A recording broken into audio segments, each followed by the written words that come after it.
Bonjour, aujourd'hui ce sera une vidéo en pleine nature, avec ce beau temps, il faut en profiter.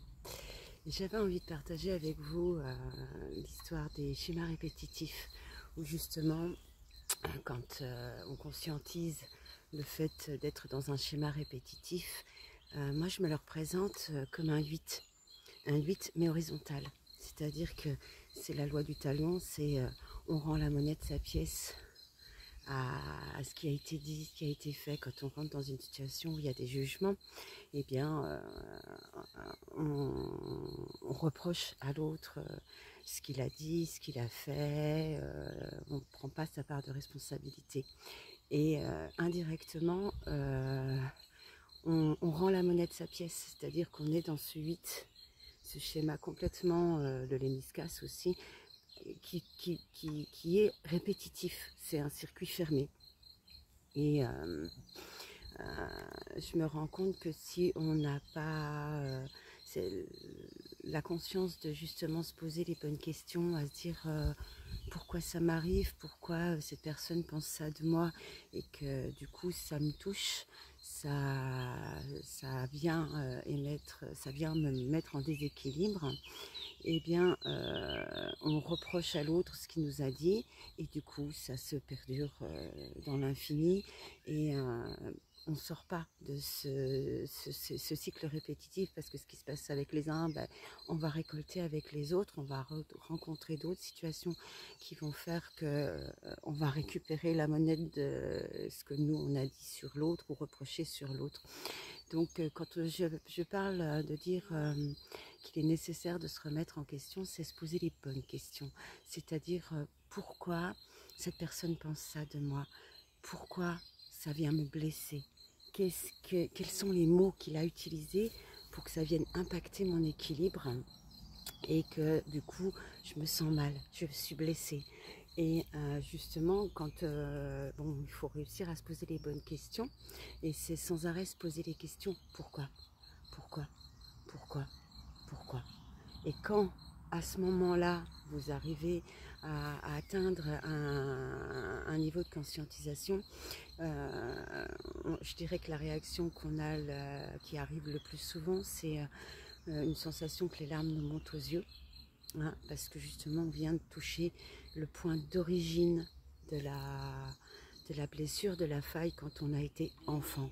Hein, je le répète, quand on est enfant, on est quelque part entier, dans son énergie masculine et dans son énergie féminine. Et quand on vit des situations où des personnes viennent nous blesser, alors attention, ça peut ne pas être des situations qui sont très fortes, ça peut être des failles d'un point de vue adulte, des failles complètement anodines, mais d'un point de vue d'une conscience d'un enfant qui peuvent être extrêmement blessantes. Donc, et c'est là qu'une faille se crée entre notre énergie masculine et notre énergie féminine.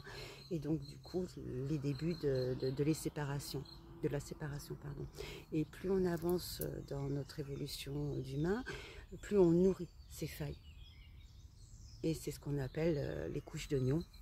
Hein, on n'arrête pas de mettre des couches et des couches. Et quand on se pose les questions pourquoi, au début, on arrive à toucher les moments où, dans certaines situations, certaines personnes sont venues blesser, toucher cette faille, et c'est déjà une première couche. Hein, c'est déjà assez intéressant de pouvoir aller conscientiser et explorer les couches qui ont déjà été formées. Mais le problème, c'est que ça va revenir. Ça va revenir parce que vous n'êtes pas allé au point d'origine où la faille s'est créée au moment de l'enfance. La plupart du temps, c'est entre 0 et 7 ans que les blessures, les points d'origine des blessures. Et c'est la plus grande majorité du temps avec soit la famille ou des personnes assez proches de nous, hein, qui rentrent dans notre éducation et dans notre évolution.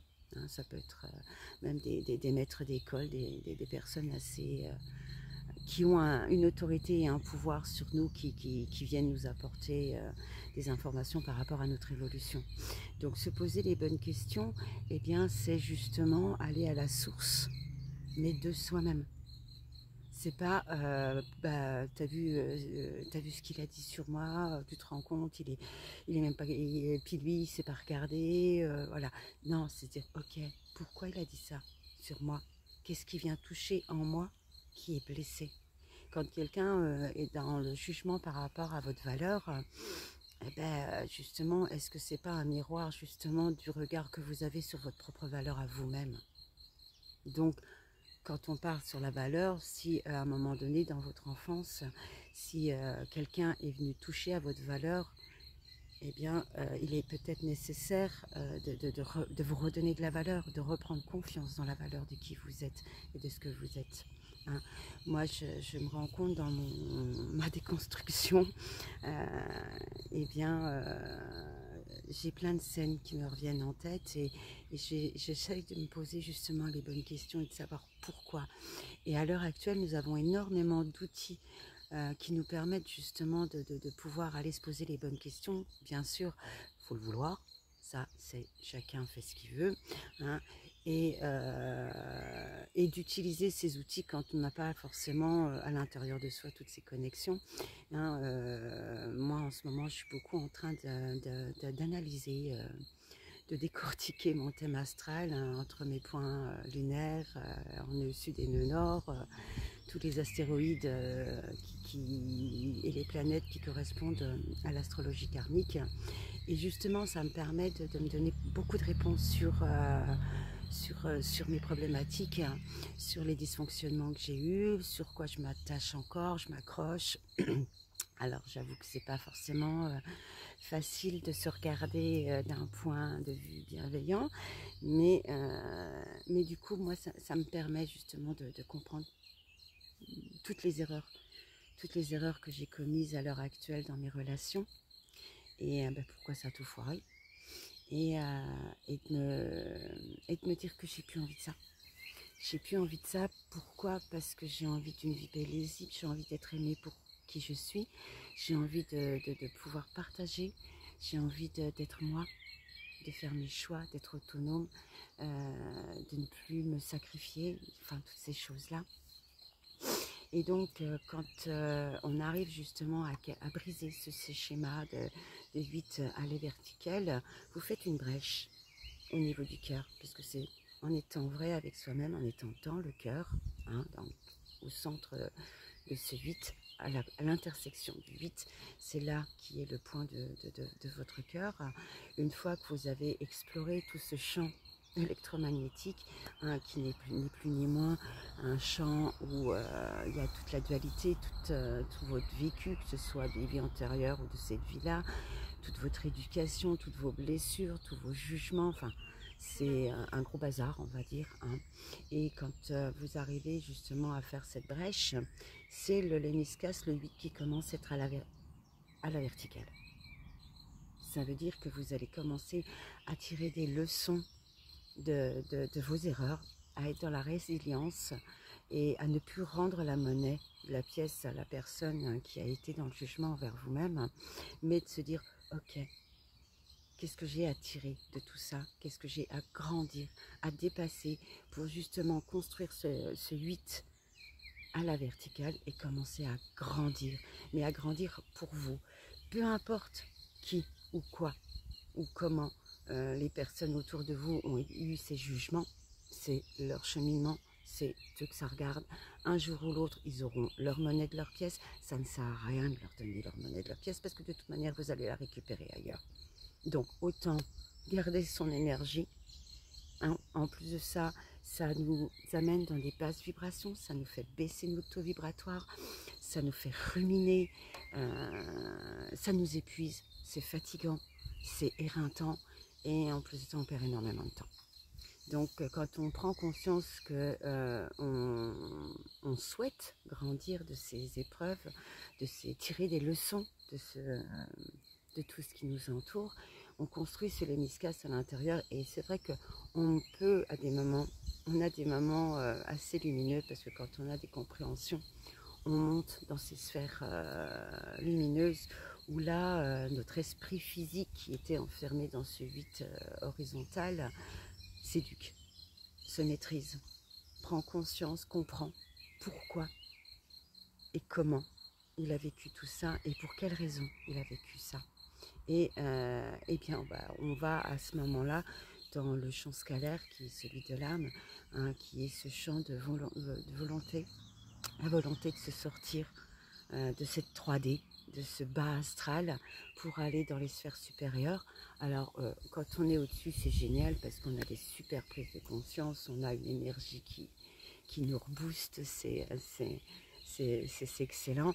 Par contre, quand on est dans le vide d'en bas, c'est là qu'on redescend dans nos eaux profondes, quand on descend dans notre côté sombre, dans nos côtés ténèbres. Et c'est là qu'il faut être capable de ne pas repartir sur le 8 horizontal, mais vraiment aller en profondeur, aller creuser pour justement comprendre ce qu'on a à comprendre et puis guérir surtout. Guérir parce que moi je vous avoue que j'en ai marre de galérer, j'en ai marre de me prendre des pics, de me prendre des claques, de recommencer à zéro souvent ma vie. Hein. J'en suis à un stade où stop, ça suffit. Ça suffit parce que j'ai envie de construire quelque chose de beau, même si c'est toute seule. J'ai plus peur de cette solitude, au contraire, j'y suis bien. J'apprends à être adulte, j'apprends à éduquer justement cet esprit physique qui est resté enfermé dans ce 8 horizontal, dans cette 3D qui est restée immature et qui est restée sur de la protection. Hein, je suis une femme donc d'une énergie yin qui s'est très tôt construite sur une énergie masculine et qui était en mode survie. J'ai l'impression que ça fait, j'ai 49 ans, il m'est arrivé des choses à peu près vers l'âge des 8-9 ans et donc du coup j'ai l'impression que depuis cette période-là, mon énergie féminine elle s'est tue. Elle s'est enfermée, elle a été en prison et donc je me suis construite sur une énergie masculine de protection pour justement survivre. Et donc j'ai l'impression que ça fait 40 ans que je ne vis pas, je survis. Je survis, je réponds aux attentes des autres, je m'oublie, je me sacrifie, je m'accroche à une soi-disant sécurité, qu'elle soit matérielle, financière ou même relationnelle, même au détriment de mon âme, au détriment de mon bonheur, de ce que j'aspire, de ce que je suis. Et l'oubli, c'est ce qui est le plus terrible pour une âme, c'est de s'oublier justement. Et quand on commence ce cheminement, enfin, ça fait un petit moment, mais là je pense que j'arrive à un stade où je conscientise énormément ce que j'ai vécu. Je prends le temps de me poser les bonnes questions, de me remettre en question et d'analyser, peut-être un peu trop, mais quand j'en vois le résultat, eh bien, je me dis que c'est plutôt bénéfique pour moi parce que je me réalise, je vais vers mes aspirations. Alors même si mes vidéos ne sont pas forcément énormément vues, c'est pas forcément le but dans l'instant T. Hein. On verra bien où c'est que ça me mènera. Mais moi, dans mon objectif de vouloir partager avec vous ces moments-là, c'est me vider la tête. Me vider la tête de ce que j'ai compris. Et même si ça peut toucher une seule personne, bah tant mieux. Si ça peut aider, tant mieux, c'est cool. Moi, je sais que ça m'aide. Ça me fait énormément du bien de me livrer comme ça et de parler de ce que je conscientise, de ce que je comprends. Et ça me permet aussi d'aller encore plus dans mon côté sombre, d'aller dans les ténèbres. Je vous avouerai que j'en ai plus peur parce que j'y étais bien installée et j'en ai plus envie. J'en ai plus envie. J'ai conscientisé beaucoup de choses, de la manipulation, de l'obsession, des addictions et tout ça, j'ai envie d'en sortir. J'ai envie d'en sortir parce que j'ai envie de vivre. J'ai envie de vivre. J'ai envie d'être heureuse. Et ça fait longtemps que ça m'est pas arrivé. Et d'être heureuse seule avec moi-même, c'est déjà un début. Et c'est cool. Je sors de ma zone de confort, je sors de mon appartement. Je vais dans des lieux inconnus. Heureusement, il y a le GPS. Et ça me fait du bien. Donc,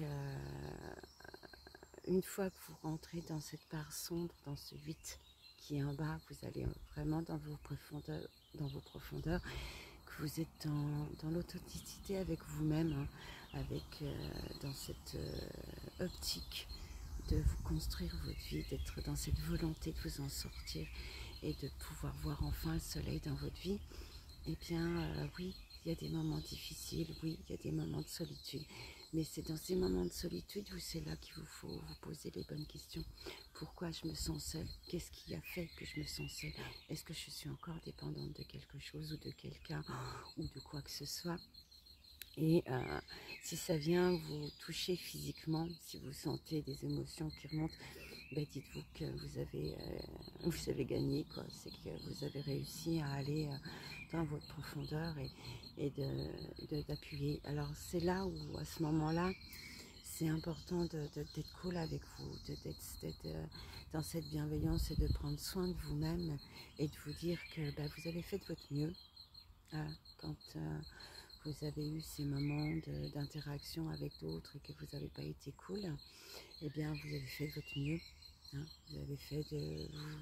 Enfin moi je vraiment me rends compte que je n'ai fait que de me défendre puisque j'étais construite que sur de la défensive, hein, sur un masculin hyper blessé, énormément en protection, vraiment qui était ancré dans sa zone de confort et qui a énormément de difficultés de laisser son énergie féminine prendre sa place et prendre la parole et accueillir ses émotions et les comprendre surtout et de les aimer.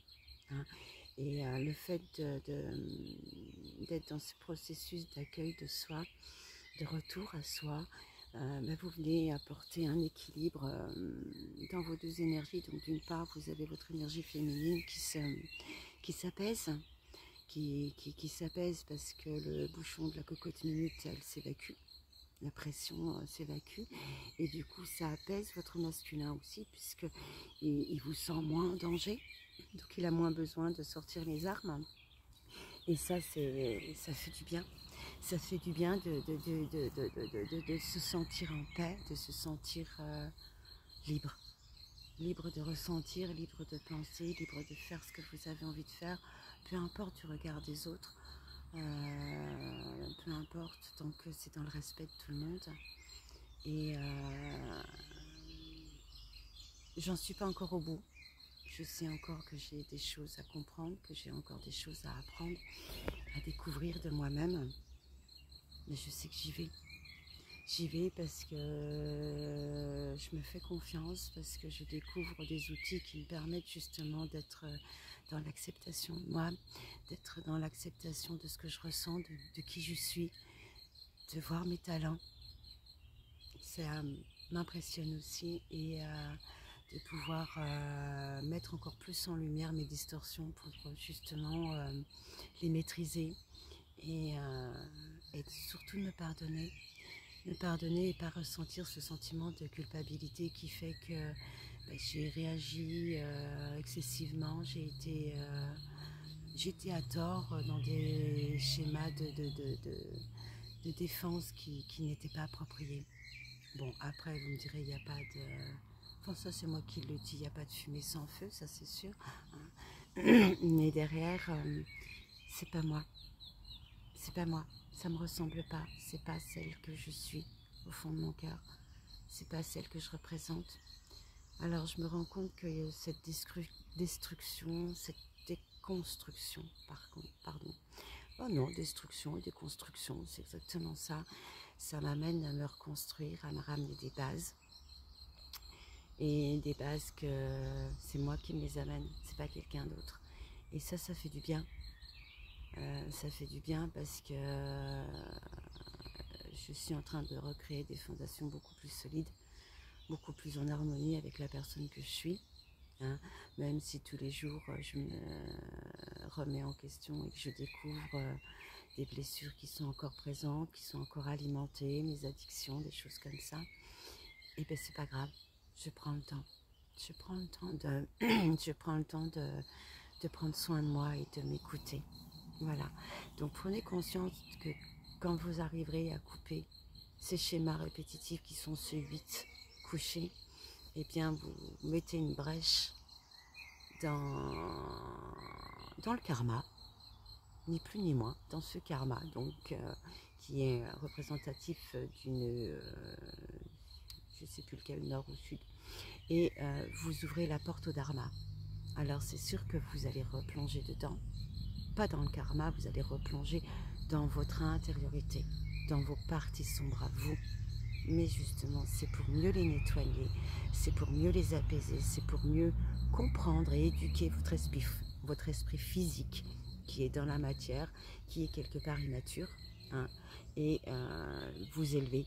Et plus vous allez éduquer votre esprit physique en plongeant dans votre côté sombre, dans vos distorsions, plus vous allez éduquer donc votre esprit physique et prendre et réussir à être en connexion avec votre esprit divin qui est en chacun de nous. C'est juste qu'il ne peut pas descendre étant donné qu'on reste enfermé dans ce plan linéaire qui est horizontal et humain, hein, c'est le règne animal d'ailleurs, hein, si les animaux sont à quatre pattes, ils sont sur un plan linéaire, et ce plan vertical justement il nous aide à nous élever, à être un homme debout sur nos deux jambes, donc les pieds sur terre, le cœur ouvert et la tête dans les étoiles. Voilà, je vous souhaite une bonne fin de journée. Gros bisous.